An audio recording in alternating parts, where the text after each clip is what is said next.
অবশেষে আনুষ্ঠানিকভাবে শুরু হলো ৫ ব্যাংককে একীভূতকরণের প্রক্রিয়া।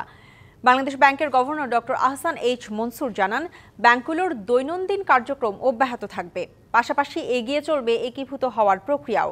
এজন্য ব্যাংকগুলোর পরিচালনা পর্ষদ ভেঙে দিয়ে নিয়োগ দেয়া হয়েছে প্রশাসক।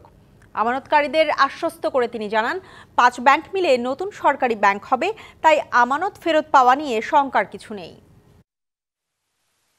শরিয়া ভিত্তিক ৫ ব্যাংক একীভূত করে নতুন একটি ব্যাংক গড়ার প্রক্রিয়া আনুষ্ঠানিকভাবে শুরুর ঘোষণা দিলেন কেন্দ্রীয় ব্যাংকের গভর্নর। ব্যাংক আর কার্যকর থাকবে না, থাকতে পারে না, সক্ষমতা নাই।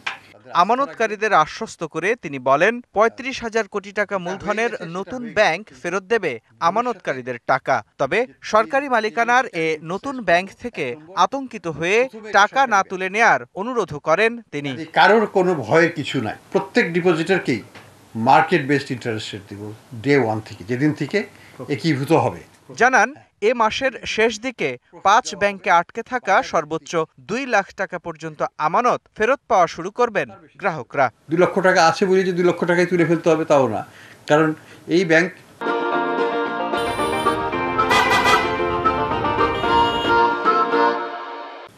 অন্য যে কোনো ব্যাংকের চাইতে শক্তিশালী ব্যাংক হবে।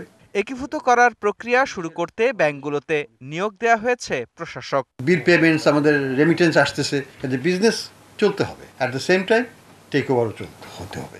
আর গেল ১ বছর ধরে ব্যাংকগুলোকে বাঁচানোর চেষ্টা করা পর্ষদদের প্রতি কৃতজ্ঞতাও জানান গভর্নর। তারা চেষ্টা করেছেন প্রত্যেকটা ব্যাংককে বাঁচানোর জন্য। জানান, পুঁজিবাজারে তালিকাভুক্ত হওয়ায় এর শেয়ারধারীদের বিষয়ে ফয়সালা হবে বর্তমান শেয়ারের মূল্য হিসাবেই। নেট অ্যাসেট ভ্যালু হচ্ছে নেগেটিভ। গভর্নর জানান, নতুন ব্যাংকটি সরকারি হলেও তা চলবে বেসরকারি ব্যাংকের নিয়মে। কর্মীদেরও চিন্তার কিছু নেই, যে যা বেতন পাচ্ছেন তাই পাবেন। পরে নতুন ব্যাংক তৈরি করবে নতুন বেতন কাঠামো।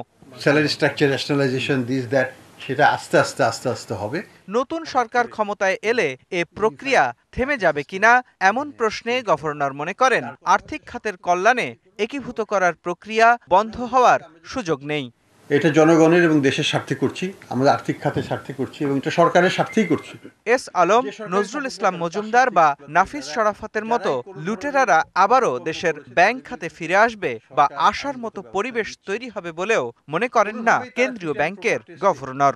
আবার বাংলাদেশের ব্যাংকিং খাতে বা এসে কোন একটা অবস্থান নেবে, এটা আমি অন্তত কল্পনা করি না, আশা করি না। মুস্তফা মাহবুব, ডিবিসি নিউজ, ঢাকা।